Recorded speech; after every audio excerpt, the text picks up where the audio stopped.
নমস্কার, Ramakrishna TV YouTube চ্যানেলের পক্ষ থেকে সকল মা বাবা, দাদু দিদা, ঠাকুমা ঠাকুর দাদা, দাদা দিদি, ছোট ছোট ভাই বোনদের জানাই অনেক অনেক ভালোবাসা, প্রীতি ও আন্তরিক শুভেচ্ছা। সবাই ভালো আছেন, ভালো থাকবেন। আমি আবারও চলে এসেছি শ্রী শ্রী রামকৃষ্ণ মিশনের শ্রীমদ্ ভগবদ গীতা সম্পর্কে আলোচনা করতে, যা সহজ সরল অনুবাদ ও ব্যাখ্যা করেছেন স্বামী লক্ষ্মীশ্বরানন্দ মহারাজজি এবং সংকলন ও সম্পাদনা করেছেন স্বামী চিদরূপানন্দ মহারাজজি। আজকে আমরা আলোচনা করব শ্রীমদ্ ভগবদ গীতার থেকে নবম অধ্যায় রাজযোগ থেকে 18 এবং 19 নম্বর শ্লোক। এবং একটি কথা বলবো, যারা যারা আমার আগের ভিডিও বা এপিসোডগুলো মিস করেছেন শ্রীমদ্ ভগবদ গীতার থেকে, অবশ্যই আমার ইউটিউব চ্যানেল রামাকৃষ্ণা টিভিতে যাবেন, সেখানে প্লে লিস্টে যাবেন। প্লে লিস্টের নাম হচ্ছে শ্রীমদ্ ভগবদ গীতা। সেখানে গিয়ে আপনারা আগের ভিডিও বা এপিসোডগুলো দেখে নিতে পারবেন। তো চলুন আজকের আলোচনা শুরু করা যাক। রাজযোগ নবম অধ্যায় শ্লোক নম্বর 18 এবং 19। গতির ভর্তা প্রভু সাক্ষী নিবাস শরণং সুরিত প্রভব প্রলয় স্থানং নিধানং বীজমব্যয়ম।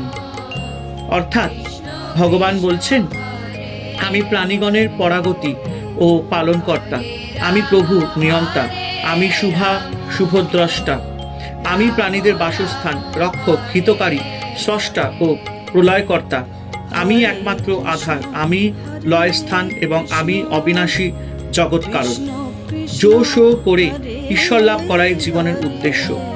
ঈশ্বর লাভ করা মানে ঈশ্বরের সাথে মিলিত হওয়া, ঈশ্বর হওয়া। কিন্তু কি করে মানুষ ঈশ্বর হতে পারে? ত্যাগ, তপস্যা, যোগ, সাধনা, বিবেক, বৈরাগ্য, প্রেম, পবিত্রতা প্রভৃতির দ্বারা। প্রত্যেক মানুষের মধ্যে অনন্ত সম্ভাবনা আছে। এই সম্ভাবনাকে বাস্তবায়িত করাই জীবনের উদ্দেশ্য। ঈশ্বর লাভের দ্বারাই এই সম্ভাবনা বাস্তবায়িত হয়। যেহেতু ভগবানই সকলের পরম আশ্রয়, একমাত্র গন্তব্যস্থান, একমাত্র পথ, তাই তার মধ্য দিয়েই যেতে হবে এবং তাতেই পৌঁছে চিরশান্তি লাভ করতে হবে। ভগবানই সকলের প্রভু, তিনি সকলকে পোষণ করেন, তিনি সকল চিন্তা, সকল কর্মের অন্তর্যামী, সাক্ষী। তিনি সকল জীবের আবাসস্থল, তিনি বিপদে আশ্রয়স্থল, তিনি প্রকৃত কল্যাণকারী বন্ধু। এই পরিদৃশ্যমান জগৎ তার থেকে উৎপন্ন হয়েছে, তাতে স্থিত আছে, পরিণামে তাতেই বিলীন হবে। ভগবানই বারংবার নিজেকে দেশ কালে প্রকাশ করেছেন এবং রক্ষা করেছেন, আবার সেই লীলাকে নিজের মধ্যে প্রত্যাহার করে নিচ্ছেন। একমাত্র তিনিই দ্রষ্টা, নির্বিকার, অপরিবর্তনশীল বীজ। যা কিছু উৎপন্ন হচ্ছে, ধ্বংস হচ্ছে, তার তার মূল। আবার লীলা অবসানে তিনি এই সমস্ত বিশ্বের চিরবিশ্রামের স্থল। গীতার এই মন্ত্রটি শ্রীরামকৃষ্ণ পার্ষদ শ্রীমৎ স্বামী শিবানন্দজি অর্থাৎ মহাপুরুষ মহারাজের খুব প্রিয় ছিল। তিনি শরণাগতি প্রসঙ্গে এই মন্ত্রটি প্রায় বলতেন। সব সময় যদি ঈশ্বরকে সুহৃদ মনে করি, তখন তিনি একেবারেই আমাদের কাছের মানুষ, অতি আপন হয়ে ওঠেন। ভগবানকে এই রূপে মনে করে তার শ্রীচরণে জীবনকে সমর্পণ করতে হবে। তাই জোশ করে এই জীবনে ঈশ্বর লাভ করাই উদ্দেশ্য। ঈশ্বর লাভ করা মানে ঈশ্বরের সাথে মিলিত হওয়া, ঈশ্বরের গুণে গুণান্বিত হওয়া, ঈশ্বর হওয়া। উপনিষদ বলছেন, ব্রহ্ম বেদ ব্রহ্মৈব ভবতি, মানে ব্রহ্মকে জানা মানে ব্রহ্মই হয়ে যাওয়া। তপমহমং বর্ষং নিগৃহণামুৎসৃজামি চ অমৃতনৈচৈব মৃত্যুশ্চ সদা সচ্ছাহম অর্জুন। অর্থাৎ ভগবান বলছেন এই শ্লোকে, হে অর্জুন, আমি সূর্যরূপে উত্তাপ দান করি, আমি পৃথিবী থেকে জল আকর্ষণ করি, পুনরায় সেই জল বর্ষণ করি।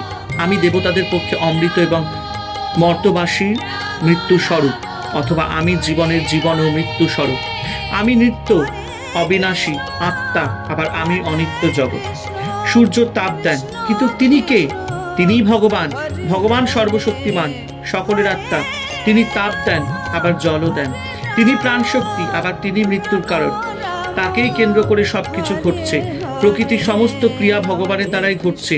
তিনিই সূর্য অগ্নির ভিতর দিয়ে উত্তাপ দান করছেন। তিনি সূর্য কিরণ দ্বারা ভূমি হতে জল শোষণ করছেন, মেঘ রূপে জল বর্ষণ করছেন। তিনি মৃত্যু, আবার তিনি অমৃত। জীবন হরণের কর্তাও তিনি, আবার জীবনদাতাও তিনি। এই বিশ্ব জগতে যে সকল শক্তি ক্রিয়া করছে সমস্তই তিনি। যা কিছু আছে তাও তিনি, আবার যা নাই মনে করি তাও তিনি। হে অর্জুন, আমি এইসব হয়েছি। জীবের আসা ও যাওয়া দুই আমার থেকে, জীবন ও মৃত্যু দুই এক। আমি সৎ এবং অসৎ দুই, অশিস্তশীল এবং অশিস্তহীনই দুই এক। কারণ সবকিছুই এক।